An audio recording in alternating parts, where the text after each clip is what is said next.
And now sports with Chris Dewar from the Little Jess Chrysler Dodge Jeep and Ram Sports Desk. Basketball highlights are all madness all the time from here on out. We're going to start in Southeast Iowa. KHQA opening its playoff odyssey against a really good Mount Pleasant squad tonight at home with a chance to play top-ranked Solon hanging in the balance. Jackson Clark and company looking good early. There's Brenton Horde with the open three to start things off. Mr. Clark backs down a defender. The lay-in for two. He had himself a 17-point night. How about Diego Garcia? Fall-away jumper is going to work for him. And yes, that's a beautiful bucket. And all of a sudden, KHQA had some momentum working. Mount Pleasant would answer. KHQA would answer back. Brenton Horde dives from the loose ball. Diego Garcia takes it all the way to the rim. Nifty finish for him. Brenton Horde going to add another wing three here. He had 17 as well. KHQA gets the win and advances to Thursday to take on Solon. Final count this one was 60-42. Speaking of KHQA, new state champion to talk about with the KHQA bowling squad. Congratulations to the sophomore Jalen Ketterer, who gets the job done beating Bree Musgrave heads up for the title. But the news gets better for KHQA in the individual bowling side of things. Sophia Rule is also your state third place finisher, beating Bailey Gill for that honor. KHQA just keeps rolling on the lanes. Meanwhile, tonight, Fort Madison season comes to an end in basketball on the road against a good Williamsburg squad. Good comeback effort for the Hounds, but they bow out tonight. 70-64 is your final.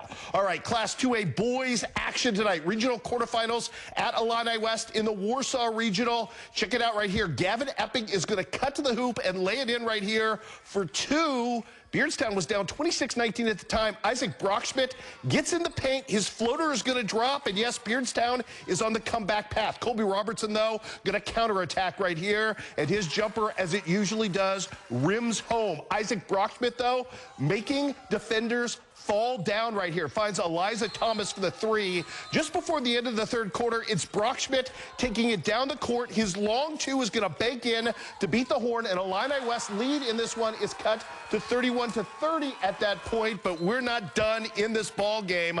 Not the last buzzer beater you'll see. IDub now down three in the fourth. Ethan Carlisle, the bucket and the foul. The free throw ties the game at 34. Zach DeSoler, they're going to step up for the Tigers in this one. The corner three is good. Beardstown leading by 4 with 4 minutes left to play. It's IW down 45-44, 19 seconds left to play. Ethan Carlisle's three is no good. Wesley Robertson on the offensive putback to win it.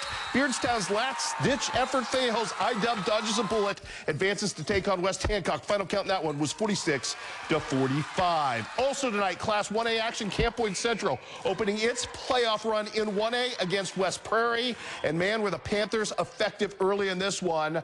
How about this? James Barnett's crew looking to Gavin Blewett. He's in the block. He's doing what he does. Drawing a little contact, getting the fadeaway to fall for him at that point. Then it's Nick Moore. Check out this finish. Tough stuff, although we all know how athletic and fast Nick Moore is. All of it on display right here. He's going to go just about over his shoulder.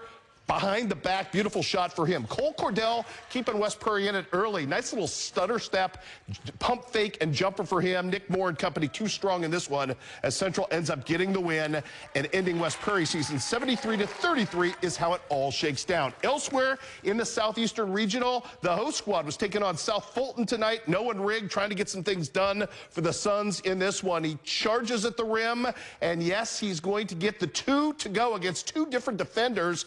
Later, it's Carter Hitz time. He's working from the paint. He's going to knock down the jumper, not just for football anymore. Carter Hitz, pretty finish for him. Tell you what, South Fulton kept fighting in this game. Easton Sullivan doing some work, some clever passing is going to get him two underneath right there on the modified hook shot. Mason Fry going to answer back. He's had a big finishing run, and here he comes again for 2 and 1. Bucket plus Band-Aid as he draws the foul right there. I'll tell you what, Southeastern gets the win tonight. It advances 42-36 is your final. Elsewhere in that regional tonight in quarterfinal play, we can tell you that Rushville Industry pulled off a massive upset tonight, led by Carter Freetag, the freshman. So it will be Central taking on Rushville Industry on Wednesday, and Southeastern gets Delavan in the other semifinal. Grigsville Perry at home tonight, opening their postseason odyssey against Greenview. Big first half for Michael Myers in this one. And you know what? He started it off with a corner three. He had 26 points in the first half alone. And yes, he was knocking down jumpers and doing a lot of Michael Myers type things. Lane Lipkeman coming up with the steal right here. Off the miss for Greenview. They missed a lot early in this game. It's going to be Lane Lipkeman hitting the fly pattern to brother Wyatt Lipkeman. Pretty finish for Mr. Lipkeman, but he's not done. Wyatt going to do it all on his own this time around. Little larceny, little lay-in. It's a 12-0 run to open this game. And yes, Griggsville Perry looking awfully good. They weren't done. More from Myers. I told you that corner jumper was lethal. He finished with 34 points after that 26-point first half. More from Lane right here. He's going to get three the hard way. The Lipkemans in full effect in this one will leave you with a Logan Fensick three as well, as Griggsville Perry leaves no doubt about it in this game. They led 35-5 after one quarter. They blow out Greenview 78-15 is your final. Up next for the Tornadoes, Route Catholic, who dodged a huge bullet tonight, was trailing Edinburgh for much of this game, but the Rockets come back and win 60-57.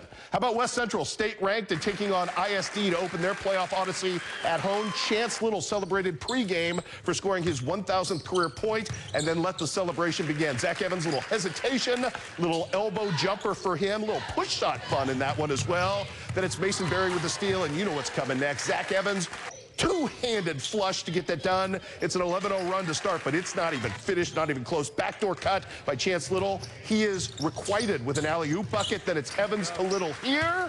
Oh, and how about some more transition fun? This time it's Little to Evans to Little, all West Central all the time. They open this game leading 28-0 after the first quarter, win a blowout victory, 74-23 your final. Elsewhere tonight, game of the night in 1A, Liberty pulls off the upset over Payson Seymour at Payson Seymour. So it'll be West Central versus Liberty at Liberty, and Triopia versus South County as well.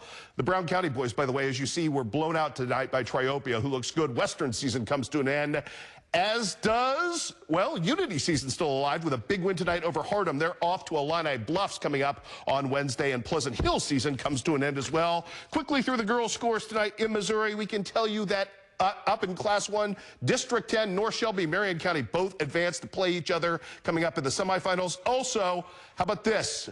Louisiana, a winner tonight. They will advance to take on Clopton. And, Canton and Silex advances to take on Clopton. Also, Highland tonight, a big win as well in Class 3, District 6. We'll get to that in a second. It was Marceline knocking off Knox County and Scotland County getting eliminated by Schuyler County. Here's the rest of that as well. In the big district at Class 3 at Palmyra, Macon with the upset win for the second time in 3 days over Monroe City. Also, Highland eliminates Clark County, and the Bowling Green girls are still alive and kicking it. I, my friends, am all out of time.